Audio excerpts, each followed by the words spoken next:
Hello students, in today's topic we are going to consider the seed and fruit development which are generally post fertilization changes. Fertilization झाल्यानंतर जेवढे काही changes आहेत त्याच्यामधले certain काही changes आपण earlier लेक्चर्समध्ये study केले. For example development of endosperm and the development of embryo. Apart from that again there is a development of seed as well as the development of fruit. So out of this now we are going to consider the development of that seed. So let's start with the seed.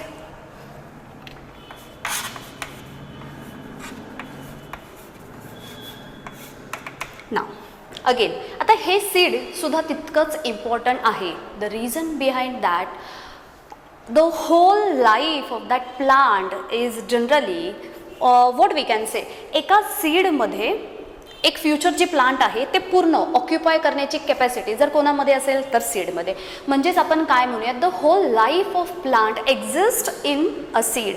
एका सीडमध्ये त्या संपूर्ण प्लांटची life म्हणजे तिथून generate होते. पण आहे कुणामध्ये, ऑक्युपाईड पार्ट जर कोण असेल तर तो म्हणजे आहे seed. That means the whole life of plant, whole life of plant is exist कुणामध्ये, सीडमध्ये.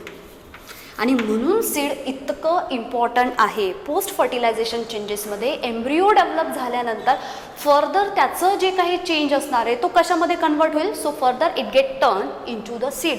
आणि ह्या सीडची आपल्याला डेव्हलपमेंट आता कन्सिडर करायची. सो देन सेकंड कन्सिडर करणार, जर सपोज आपल्याला ह्याला डिफाईन करायचं असेल. So morphologically ripened ovule is known as seed.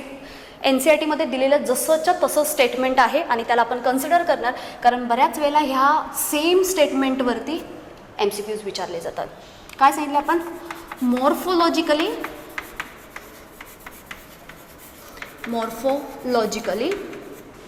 रायपंड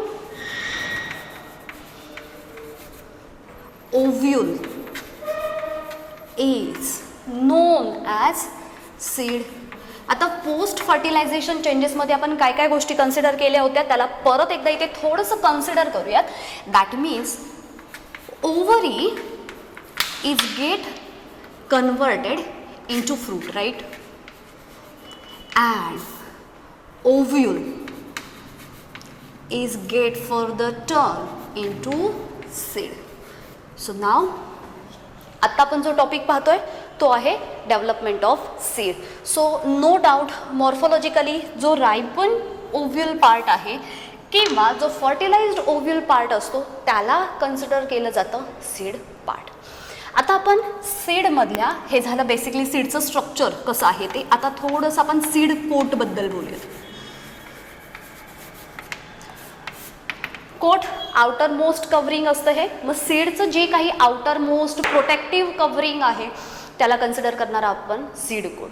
कुठून डेव्हलप झालं हे, पोस्ट फर्टिलायझेशन चेंजेसमध्ये आपण बऱ्याचशा थिंग्स मेन्शन केल्या होत्या की कोण कशामध्ये जाऊन पुढे कन्वर्ट होतोय.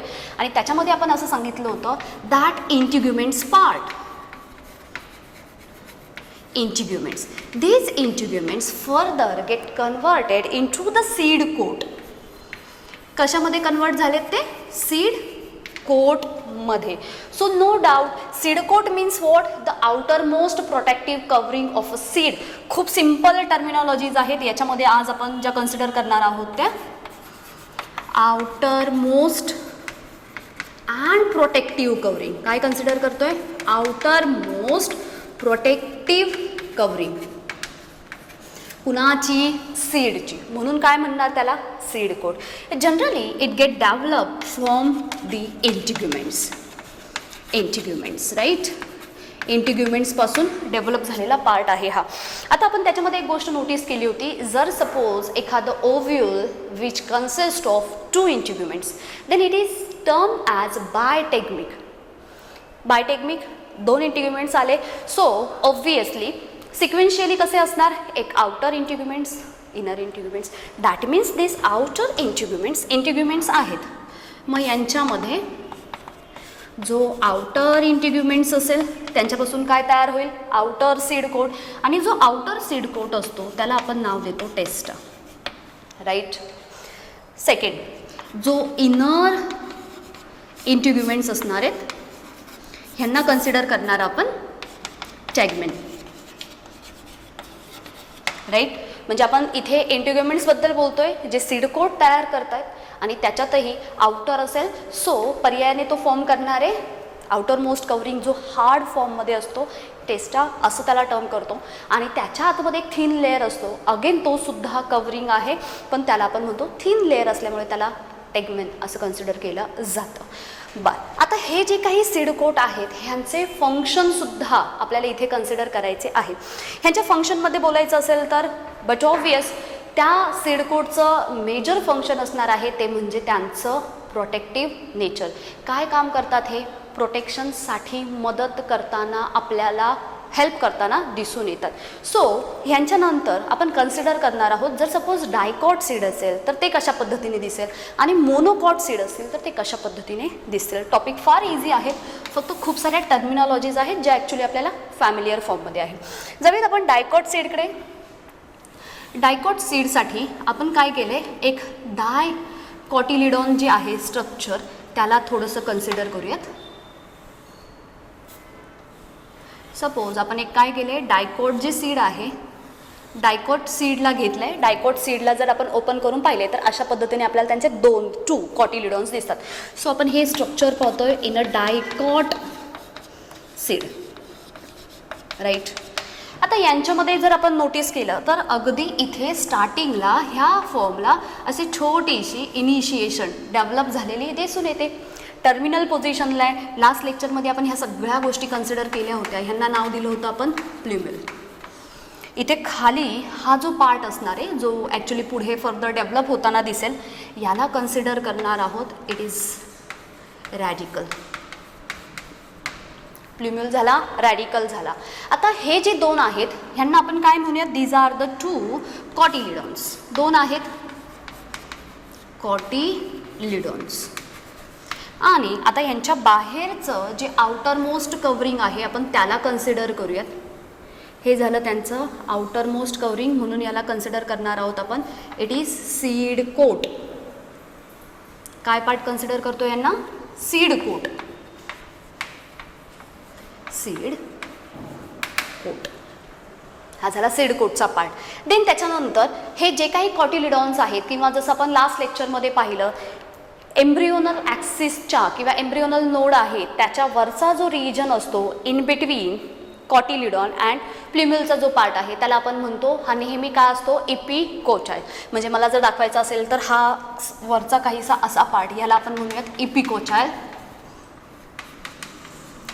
आणि रॅडिकल आणि परत म्हणजे त्यांच्या जस्ट थोडासा खाली जो असणार आहे त्याला काय म्हणणार आहोत आपण, हायपोकोचायल. सो काहीसं डायकॉट सीडमध्ये दिसताना स्ट्रक्चरली आपल्याला ह्या अशा एवढ्या गोष्टी दिसणार आहेत. As it is he diagram विचारली जात नाही आहे, बट अगेन स्टील आपण ज्या काही गोष्टी आत्तापर्यंत लर्न केल्या त्या सर्वांचं जे ॲप्लिकेशन आहे ते आपण डायग्रामॅटिक प्रेझेंटेशन थ्रू पाहतोय. जर डायकॉट सीडमध्ये अशा पद्धतीने दिसत असेल तर मोनोकॉट सीडमध्ये कसं दिसतील. मोनोकॉट सीडचं जर आपल्याला एक्झाम्पल घ्यायचं असेल तर अगेन आपण काय करूयात, मेजमध्ये यांना कन्सिडर करूयात. आता इथे छोट्याशा फॉर्ममध्ये आपण याला कन्सिडर करतोय. जर सपोज मेज कन्सिडर करायचा असेल तर तो काहीसा ठीक आहे, आपण ह्याला कन्सिडर केलं की हा एक सिंगल सीड आहे मेजचा. मोनोकॉटमध्ये सीड कोट आणि सीडचे जे डिफरंट पार्ट असतील ते कसे दिसतील ते ह्या अकॉर्डिंगली. सो इथे आपल्याला ह्यांचे मेजर 2 पार्ट्स दिसतात. सर्वात बाहेरचा हा जो काही कवरिंग आहे ह्याचं ॲज युज्युअल नेमिंग काय देणार आपण, आउटर मोस्ट जो कवरिंग असतो त्याला आपण नेहमी कन्सिडर करतो. And this outermost covering it is generally known as seed coat. Right, आहे काय हा, सिम्पली सीड कोट. आता इथे जर एक गोष्ट नोटीस केली तर ह्याचे मी 2 पार्ट केलेत. म्हणजे एक मेजर आणि दुसरा जो आहे तो मात्र थोडासा छोटा स्मॉलर रिजन आहे. मोठा जो पार्ट आहे त्याला आपण कन्सिडर करणार आहोत. It is endosperm. एंडोस्पर्म. आणि हे जे छोटे पार्ट आहेत यांना कन्सिडर करूयात. हा झाला त्यांचा embryo region.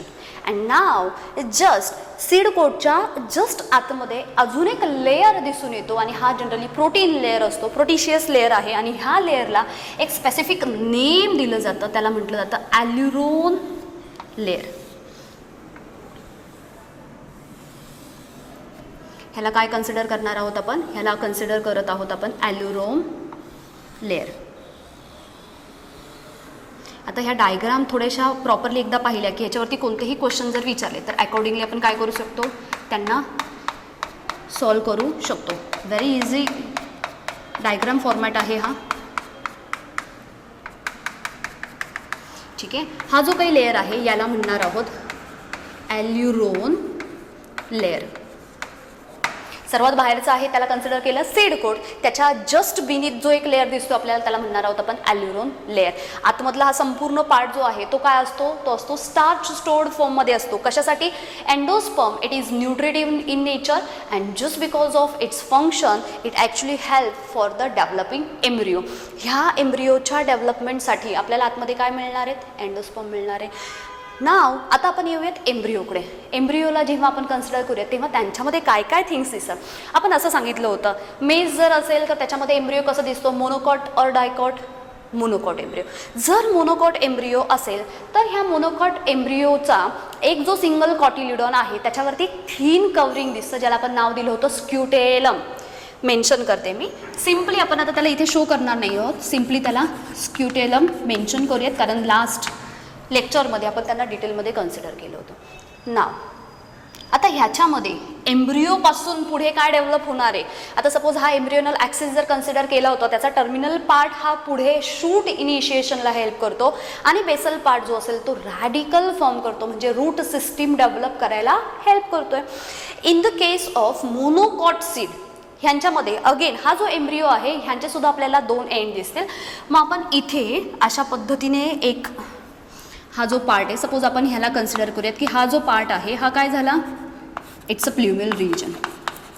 Plumule the region from where the shoot initiation will get start or the shoot initiation is perform. इथे जर कन्सिडर केला तर इथे ह्या अशा फॉर्ममध्ये याला कन्सिडर करूयात आपण, हा झाला रॅडिकलचा पार्ट. नो डाऊट तिथून काय होणार आहे, रूट सिस्टीम डेव्हलप होताना दिसेल. And this plumule as well as radical they are having the cell like structure or we can say the again protective sheath, and their protective sheath they are known as प्ल्युमलच्या वरती जो असतो त्याला म्हटलं जातं कोलिओप्टाईल. प्ल्युमलच्या वरचं protective covering name आहे त्याचं कोलिओप्टाईल. आणि रॅडिकलच्या बाहेर हे जे प्रोटेक्टिव्ह कवरिंग आहे त्याला म्हणणार आहोत कोलिओरायझा. आता याच्यामधले इम्पॉर्टंट थिंग्स कोणते कोणते त्याच्यावरती मी मार्क करते, ते नेम कंपल्सरी लक्षात ठेवायचं आहे.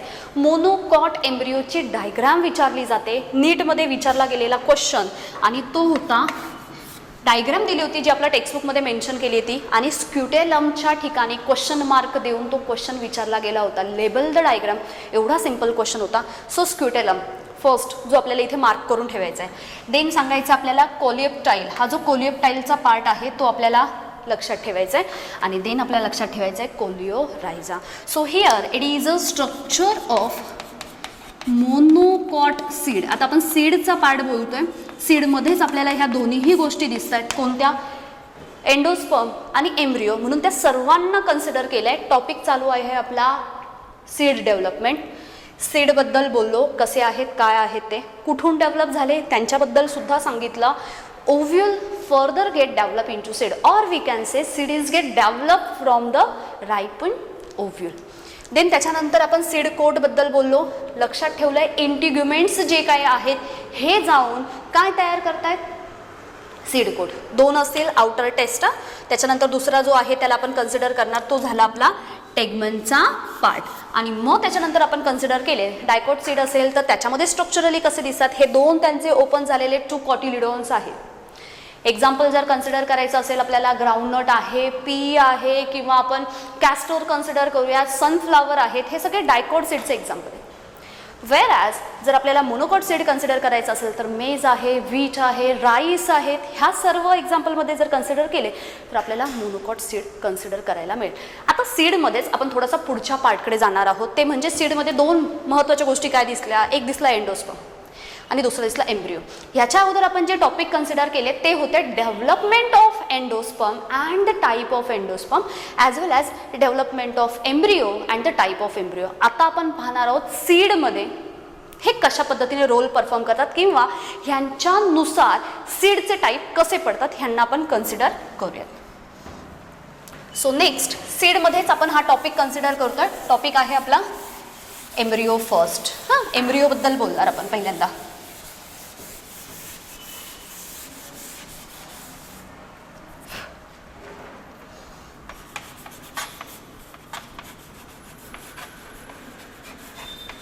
Embryo, right.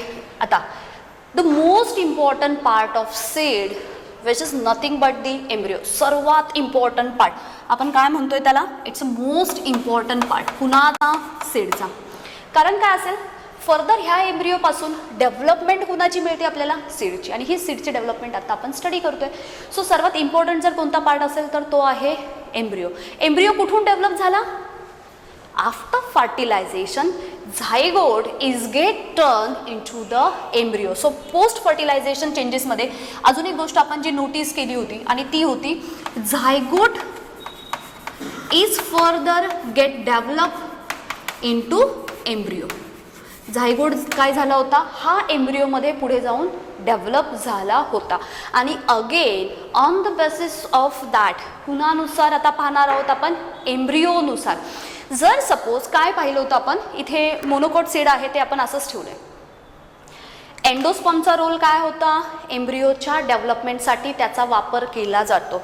बट असेही सीड आहेत, in some seed, in certain cases काय दिसतात, endosperm is get consume fully, no endosperm is get left.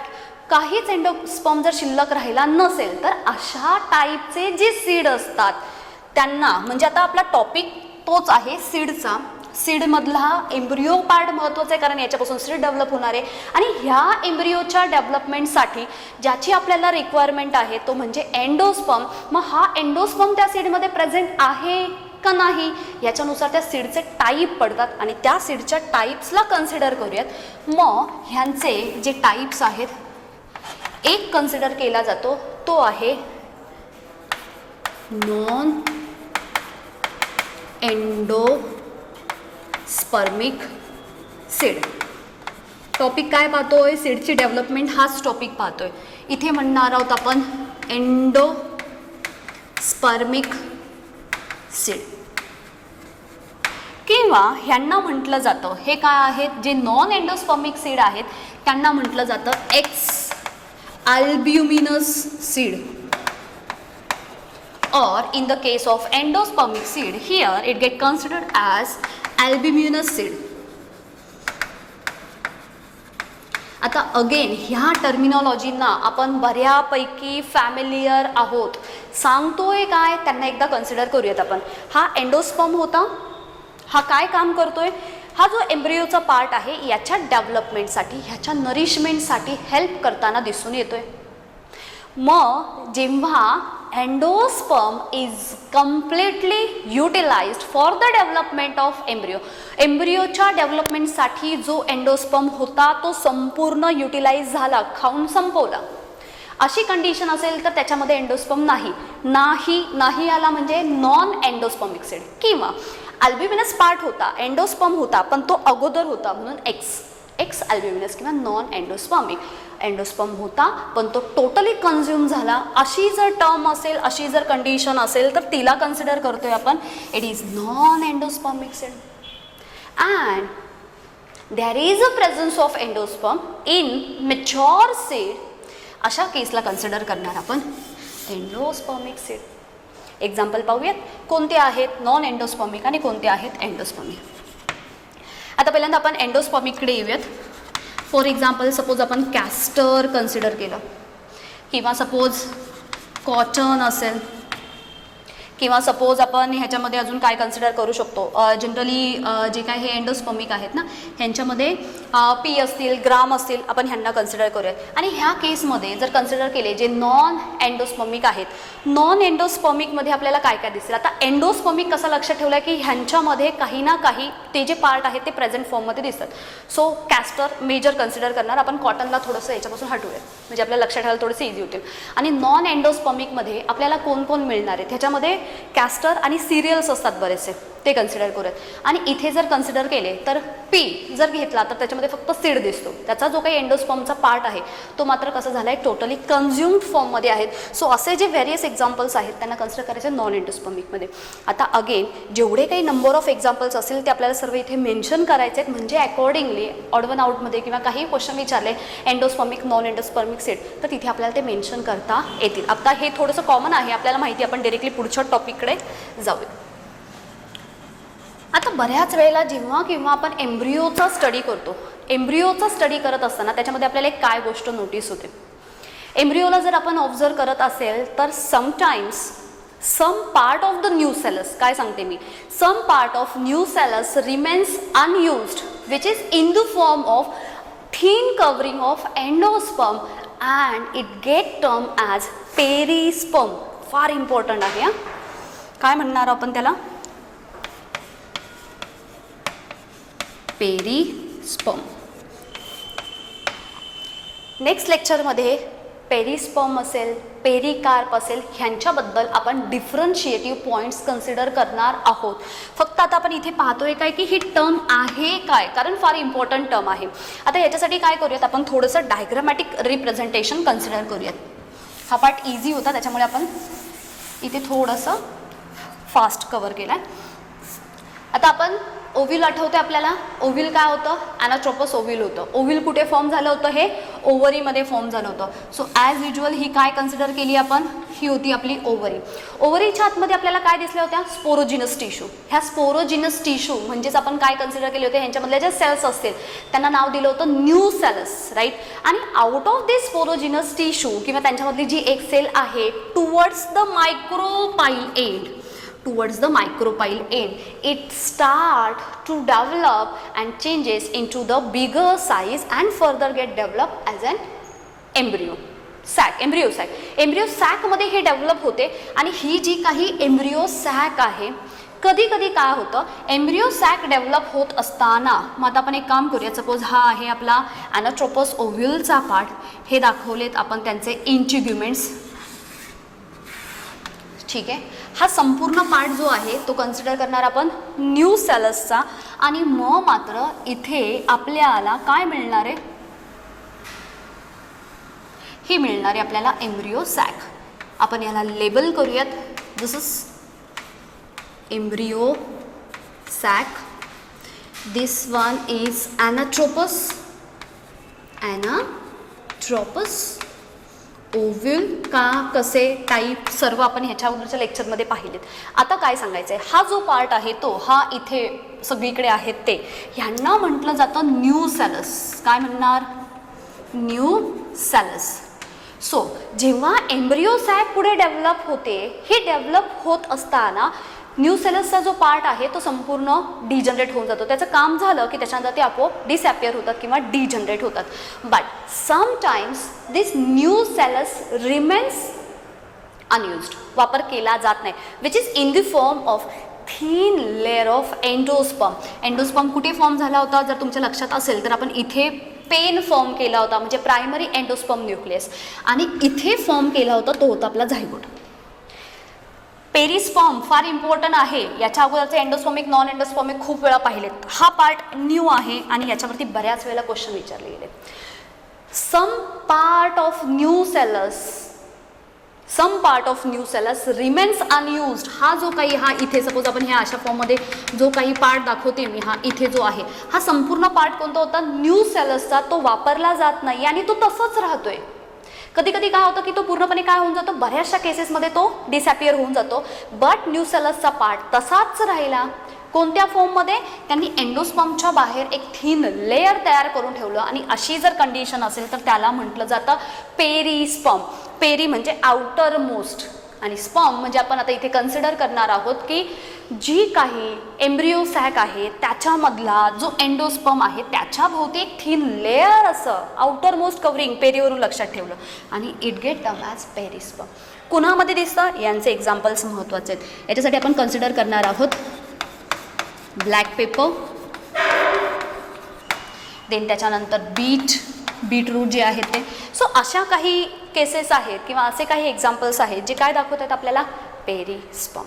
Apart from that अजून काय पाहिजेत आपल्याला, कधी कधी मायक्रोपाईल जो एंड असतो, मायक्रोपाईल एंड कुठे आहे, हा, सो याचा जो मार्क असतो तो तसाच प्रेझेंट असलेला दिसतो. A small opening or the tiny pore is remain present called as the micropyle just near the hilum, हायलमच्या जवळ. आता सपोज हा जर सीड कन्सिडर केला असेल तर ह्या सीडमध्ये मायक्रोपाईलचा जो एंड असतो तो एका डॉटच्या स्वरूपामध्ये दिसतो, एक छोटंसं ओपनिंग असतं. म्हणजे जर मला दाखवायचं असेल तर सपोज हे डायकॉट सीड आहे आणि ह्या डायकॉट सीडला इथे एक छोटंसं हे जे काही ओपनिंग आहे, that opening, that small pore, it is nothing but the micropyle. आणि हा जो मायक्रोपाईल आहे इम्पॉर्टंट आहे याच्यासाठी, micropyle. This micropyle help to the way of entry of water as well as oxygen into the seed. आता आपण हे सीडसाठीच पाहतोय कारण सीडची डेव्हलपमेंट आहे. ह्या सीडच्या डेव्हलपमेंटसाठी, त्या सीडच्या नरिशमेंटसाठी किंवा त्याच्या ग्रोथसाठी हा जो मायक्रोपाईल एंड आहे तो स्मॉल ओपनिंग प्रोव्हाइड करून देतो, ज्याच्या थ्रू वॉटर कंटेंट असतील, ऑक्सिजन असेल, ते इझिली काय होतात त्या सीडपर्यंत जाऊन पोहोचत आहेत. त्याच्यामुळे हा मायक्रोपाईल पार्ट आहे तो सुद्धा तितकाच महत्त्वाचा आहे.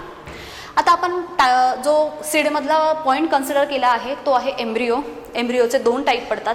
If embryo consist of single cotyledon then monocot embryo. If embryo consist of two cotyledon then considered as the dicot embryo. In case of single or we can say monocot embryo, ह्या एम्ब्रिओबद्दल बोलते मी. Monocot एम्ब्रिओमध्ये बऱ्याच वेळेला काय होतं, आपण एक structure पाहिलं होतं. जर स्ट्रक्चरला कन्सिडर करायचं असेल तर आपण आता ह्या एंडोस्पर्मिकला कन्सिडर करूयात, म्हणजे वाईप करून. बरं, असं काहीचं स्ट्रक्चर आठवत आहे, ठीक आहे. हा जो पार्ट होता आपण ह्याला ॲक्सिसचं नाव दिलं होतं. इथे आपल्याला मिळाला होता, हा होता प्ल्युम्युलचा पार्ट, इट्स अ प्ल्युम्युल. इथे कन्सिडर केला होता, हा होता रॅडिकलचा पार्ट. ह्यांच्यावरचे जे प्रोटेक्टिव्ह शीथ किंवा कवरिंग होते हे इथे असणारे, सो याला म्हटलं होतं कोलिएप्टाईल. हे जे होते ह्यांना म्हटलं होतं कोलिओरायझा. ठीक आहे, आता ह्या गोष्टी आपल्याला माहिती आहेत.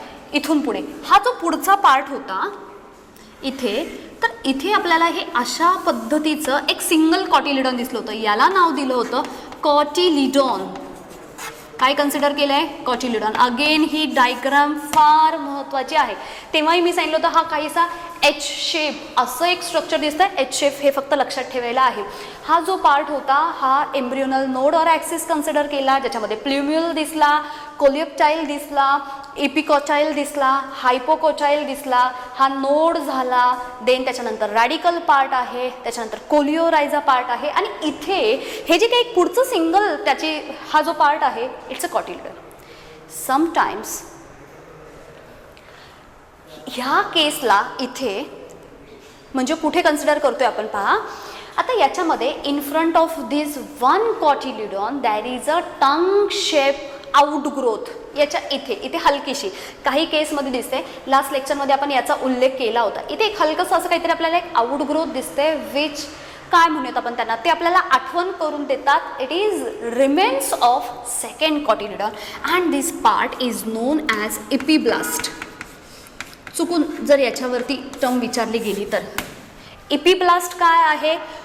मोनोकॉट एम्ब्रिओमध्ये, मोनोकॉट एम्ब्रिओ म्हणजे एक सिंगल कॉटिलिडॉन दिसणार, पण त्या सिंगल कॉटिलिडॉनच्या समोर इथे आपल्याला एक टंग शेपची किंवा एक आउटग्रोथ झालेली दिसते, जी काय दाखवते आपल्याला, they are showing the remains of or the remnant of second cotyledon. It is known as epiblast. आणि हे एवढे सगळे पार्ट आपण कन्सिडर केलेत एम्ब्रिओमध्ये. बऱ्याचशा टर्म्स आहेत ॲक्च्युली ह्याच्या अंडर काय काय येतात त्यांना जस्ट आपण रिवाईज करतोय. मेजर जे टॉपिक होते ते आपण याच्या अगोदर कन्सिडर केलेले होते.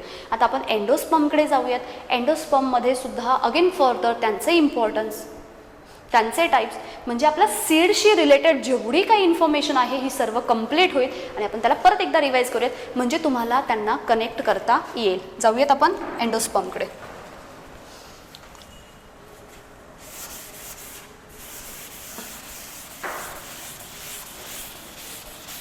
एंडोस्पर्म आपण याच्या अगोदर कन्सिडर केला. Endosperm again it acts as A nutritive tissue. That means they are providing nutrition for the development of embryo. Consider करूयात एंडोस्पर्म,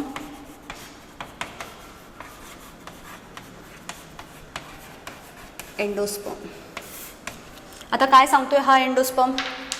एंडोस्पर्म आपल्याला असं सांगतोय की हा न्यूट्रिटिव्ह टिश्यू आहे, म्हणजेच तो काय करणार आहे, डेव्हलपमेंटसाठी हेल्प करतोय, न्यूट्रिशन प्रोव्हाइड करून देतोय कुणाला, एम्ब्रियोला. आता याच्यामध्ये सुद्धा अगेन ह्यांचे टाईप पडतात. काय? एंडोस्पर्म जर शिल्लक राहिला, सेम एम्ब्रियोसारखे शिल्लक राहिला म्हणजेच काय, एंडोस्पर्मिक सीड. आणि जर एंडोस्पर्म शिल्लक नसेल तर काय म्हणणार, नॉन एंडोस्पर्मिक. पण अगेन ह्या नॉन एंडोस्पर्मिकमध्ये किंवा एंडोस्पर्मिकमध्ये जर आपल्याला कन्सिडर करायचं असेल त्याच्यामध्ये आपण त्यांचे मोनोकॉट आणि डायकॉट हे परत कन्सिडर करणार आहोत. एंडोस्पर्म मग आपण काय म्हणूयात पहिल्यांदा, नॉन एंडोस्पर्मिक सीड. पण कुणामध्ये, सपोज पहिल्यांदा आपण डायकॉट कन्सिडर केला. आता हा नॉन एंडोस्पर्मिक आहे, नॉन एंडोस्पर्मिकमध्ये सुद्धा परत इथे कन्सिडर करूयात डायकॉट आणि मोनोकॉट सीड.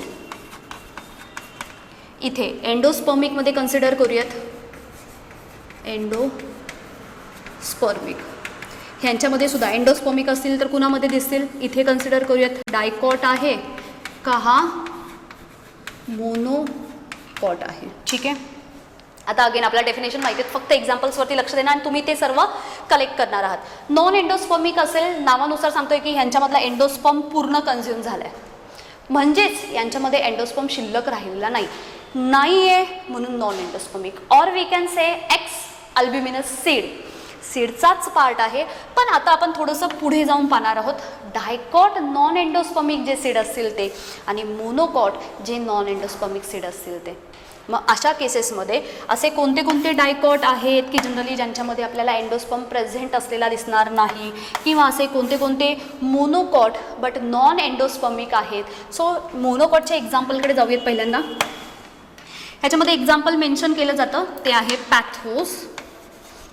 आय थिंक हे नेम आपल्याला फॅमिलियर आहे, ज्याला आपण म्हटलं होतं मनी प्लांट. एक रिसेंटली गेलं आपल्याला बायोटिक एजंटमध्ये हायड्रोफिलीचा जो टॉपिक होता त्याच्यामध्ये तो होता व्हॅलिस्नेरिया. व्हॅलिस्नेरिया. अजून एक आपल्याला एक नोन एक्झाम्पल आहे ते म्हणजे अनोन नाही आहे, ॲल्स्मा म्हणून आहे, किंवा एमॉर्फोफॅलस. आता हे सर्व थोडेसे नवीन आहेत म्हणून आपण ह्यांना थोडंसं लक्ष देणार आहोत. डायकॉट असतील किंवा बाकीचे जे असतील इकडचे एंडोस्पर्मिक किंवा नॉन एंडोस्पर्मिकमधले डायकॉट हे बरेचसे आपल्याला बऱ्यापैकी फॅमिलियर आहेत. आता थोडंसं आपण यांच्याकडे येऊयात. एंडोस्पर्मिकमध्ये डायकॉटमध्ये आपल्याला कोणते कोणते दिसतील आणि मोनोकॉटमध्ये कोणते कोणते दिसतील. मी आता मोनोकॉटकडे पहिल्यांदा चालले. मोनोकॉटमध्ये कोणते दिसतील, ॲज युज्युअल आपला मेज असेल तो, देन त्याच्यानंतर आपले व्हीट असतील ते, देन त्याच्यानंतर राईस असेल तो, राईट. इथे कोणते दिसणार आहेत एंडोस्पर्मिकमध्ये आपल्याला पी दिसतोय. देन त्याच्यानंतर सर्टन जे ग्राम्स असतात ते ग्राम्स कन्सिडर करूया, डायकॉट आहे ना. देन त्याच्यानंतर आपण कन्सिडर करूया त्याच्यामध्ये जो ग्राउंड नट असेल तो, खाण्याचे पदार्थ आतमध्ये तो पार्ट शिल्लक असतात. आणि ह्यांच्यामध्ये जर कन्सिडर केले तर हे आपण कन्सिडर करणार आहोत कॅस्टर वगैरे सारखे एक्झाम्पल्स. आता थोडेसे एक्झाम्पल्स इकडे तिकडे होतील पण मेजर हे महत्त्वाचे आहेत. नवीन जी नावं दिसली आहेत ती, हे जे मोनोकॉट आहेत पण एंडोस्पर्मिक आहेत याच्यावरती फोकस दिलात. हे एक्झाम्पल्स थोडेसे प्रॉपर वेमध्ये पाहणार आहात. देन जाणार आहोत आपण ह्यांचं सिग्निफिकन्स काय आहे, का सीड हे एवढं इम्पॉर्टंट का. अगदी सुरुवातीची फर्स्ट लाईन होती की whole life of plant exist within that single seed. एका सिंगल सीडमध्ये संपूर्ण त्या प्लांटची जर लाईफ असेल तर तो सीड किती इम्पॉर्टंट आहे. तर थोडंसं आपण त्यांच्या सिग्निफिकन्सकडे नजर टाकूयात.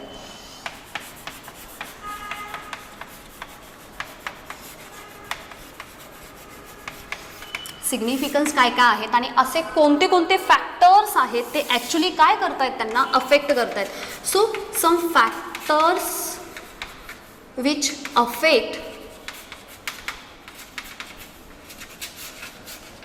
Affect on the growth of seed. पहिल्यांदा आपण अफेक्टिंग फॅक्टरकडे जाऊयात जे बॅड असेल ते, आणि मग त्यांचा जो यूज असेल त्याला कन्सिडर करूयात. फर्स्ट जाऊयात आपण. आता फर्स्ट केसमध्ये आपल्याला कन्सिडर करायचं आहे की जर मॉइश्चर, फार महत्त्वाचं आहे, मॉइश्चर कसं आहे त्याच्यानुसार सुद्धा त्या सीडवरती इम्पॅक्ट पडतो. कारण वेगवेगळ्या रिजनमध्ये वेगवेगळ्या टाईपचे सीड किंवा प्लांट हे डेव्हलप होताना दिसतात. सो प्रत्येक जे ट्रॉपिकल रिजन असेल किंवा झोन असेल त्यांचे जे क्लायमॅटिक कंडिशन्स असतील त्यांच्यानुसार जे मॉइश्चर आहे हे फार इम्पॅक्ट करताना दिसून येतं. त्याच्यामुळे हा महत्त्वाचा फॅक्टर आहे. म्हणजे जर सपोज एक एक्झाम्पल द्यायचं असेल तर आपले इथले जे पोटॅटोज असतील ते आपण केरळामध्ये त्यांना कल्टिवेट करू शकणार नाही. अगेन जे टेम्परेचर असेल ते व्हॅरी होतात. सगळ्यात महत्त्वाचं याची अमाऊंट आहे का? बरेचसे प्लांट्स असतात ते सफिशियंट ऑक्सिजन असेल तर आणि तर सर्वाईव्ह करतात, जर्मिनेट होतात किंवा फर्दर ग्रो होतात. काही केसमध्ये जर सपोज त्यांच्या केसमध्ये सर्टन अमाऊंटमध्ये जर काय म्हणतो आपण त्यांना डिफिशियन्सी असेल, कमी असेल ऑक्सिजन, तरीसुद्धा त्या कमी असणाऱ्या ऑक्सिजनमध्ये सुद्धा सर्वाईव्ह करतात. बरेचसे जण वॉटरमध्ये जो डिझॉल्व फॉर्ममध्ये ऑक्सिजन असेल म्हणजे जे काय हायड्रोफाईट्स आहे अशा स्वरूपात. That means again that oxygen affect the growth of सीडच्या ग्रोथवरती तो इम्पॅक्ट करताना दिसून येतो. आता मॉइश्चर आणि टेम्परेचर याला थोडंसं मी डिफरंट केलं आहे. टेम्परेचर, आता टेम्परेचरमध्ये आपल्याला कन्सिडर करायचं आहे एन्झाईम ॲक्टिव्हिटी ज्या असतात ह्यांच्यासाठी टेम्परेचर फार महत्त्वाचं. आपल्याला माहिती आहे प्लांट्समध्ये नॅचरली जे काय हार्मोन्स असतात किंवा जे सर्टन एन्झाईम्स आहेत ते फर्दर प्लांट ग्रोथला प्रमोट करतात. त्याच्यासाठी जर सपोज स्पेसिफिक टेम्परेचर असेल तर त्यांची ग्रोथ मात्र आपल्याला नक्कीच कशी दिसून येते, प्रॉपर वेमध्ये दिसून येते. So temperature again is very important. Optimum temperature जे आपण एन्झाईम ॲक्टिव्हिटींसाठी पाहतो हे 20 डिग्रीपासून एक सर्टन 50-60 डिग्रीच्या रेंजमध्ये परफॉर्म होताना दिसून येतं. त्यांच्यापेक्षा अगदी कमी पण नको टेम्परेचर आणि त्याच्यापेक्षा एक्सिड फॉर्ममध्ये सुद्धा नको. देन त्याच्यानंतर जर सपोज ह्या सीडपासून आपल्याला काय मिळत आहेत, फ्रूट. सो आपण ह्यांना असंच ॲज इट इज कन्सिडर करूयात की ह्यांच्यापासून आपल्याला काय मिळत आहेत, फ्रूट मिळत आहेत. म्हणजेच जर सपोज आपण असं कन्सिडर केलं की काही ज्या ही ॲक्च्युली याच्यामध्ये नाही कन्सिडर करूयात आपण फ्रूट वगैरे, फेवरेबल कंडिशन्स असेल, फेवरेबल कंडिशन्स झाल्या तिथे, किंवा सपोज बऱ्याच वेळेला काय होतात की लॅक ऑफ सर्टन काही असे फॅक्टर आहेत की बरेचसे ते प्लांट्सवरती किंवा ह्या फॅक्टर्सवरती इम्पॅक्ट करताना दिसून येतात. एक सर्टन ठीक आहे मॉइश्चर झाले, ऑक्सिजन झाले, सर्टन टेम्परेचर आहे किंवा बऱ्याच वेळेला अदर अजून काही फॅक्टर्स आहेत जे ह्यांच्यावरती इम्पॅक्ट करताना दिसून येतात. आता ह्यांचा सिग्निफिकन्स काय आहे, सिग्निफिकन्सबद्दल बोलूयात. पहिल्यांदा बोलूयात डॉर्मंट. आता ही डॉर्मन्सी किंवा डॉर्मंट फेज असते काय, जेव्हा किंवा सीड हे जर्मिनेट होणार असतं. जर्मिनेट होण्या अगोदर तो सीड सर्टन काही ड्युरेशनसाठी रेस्टिंग फेजला जातो and then after that it starts to begin grow or it begins to grow.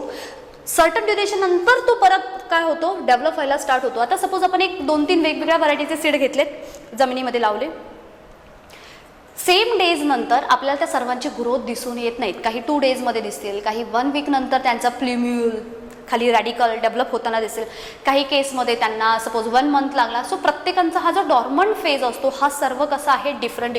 So actually हा जो डॉर्मंट फेज आहे हा सिग्निफिकन्स आहे. म्हणजे तेवढ्या ह्याच्यासाठी काय करू शकतो आपण, त्यांचं जे स्टोरेशन असेल किंवा एक सिम्पल वेमध्ये आपल्याला हे काय करतात, त्यांची जी डॉर्मन्सी असते ती आपल्याला हेल्प करताना दिसून येते. देन त्याच्यानंतर म्हणजे बऱ्याचशा केसेसमध्ये मोर दॅन 1000 किंवा आपण म्हणूयात की 10,000 इयर अगोदरपासूनचे अशा बऱ्याचशा डॉर्मंट स्पीशीज आहेत. ल्युपिन त्याच्यामधले एक वन ऑफ द केस आहे की ज्याच्यामध्ये ते शक्यतो काय दाखवतात, त्यांची डॉर्मन्सी दाखवताना दिसून येतात. देन कन्सिडर करूयात आपण पेरिनियल.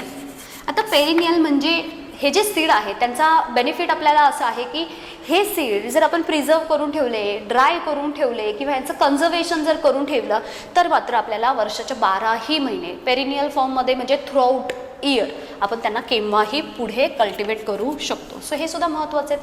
देन अजून एक सिग्निफिकन्स आहे ते म्हणजे त्यांचं डिस्पर्सल.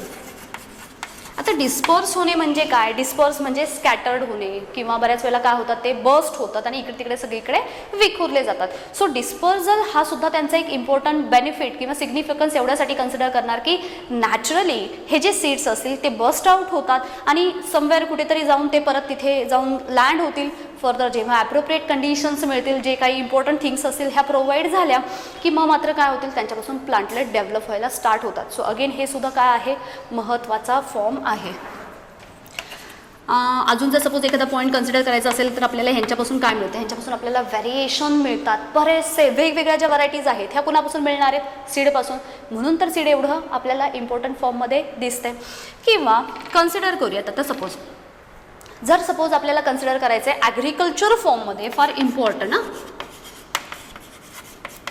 ॲग्रिकल्चर फॉर्ममध्ये जर आपल्याला मोठ्या अमाऊंटवरती प्लांट्सची जी ग्रोथ आहे, डेव्हलप आहे किंवा त्यांचं प्रोपोगेशन फास्टेस्ट वेमध्ये जर घ्यायचं असेल तर ॲग्रिकल्चरमध्ये अगेन हेल्प कोण करणार आहेत आपल्याला, सीड असतील तर अगेन फास्टेस्ट वे. फास्टेस्ट म्हणण्यापेक्षा आता ते ए सेक्शुअल असेल that is the different part, कारण इथे सीड ॲग्रिकल्चर फार मोठ्या अमाऊंटवरती ही फील्ड डेव्हलप करण्यासाठी जर कोण मदत करत असेल तर अगेन आपल्याला सीडचा तिथे उपयोग होतो. So these are certain significance, these are certain factors which affecting on the seed.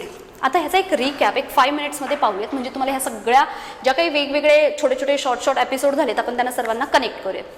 Topic आहे आपला सीड डेव्हलपमेंट. फ्रूटला आपण थोडं नंतर कन्सिडर करणार आहोत. सीड महत्त्वाचं आहे. एका सीडमध्ये ती संपूर्ण प्लांटची लाईफ कुणामध्ये असेल तर त्या सीडमध्ये, म्हणजेच ते एक सीड लावलं की मग त्याच्यापासून एंटायर ते न्यू इंडिव्हिज्युअल प्लांट डेव्हलप होते.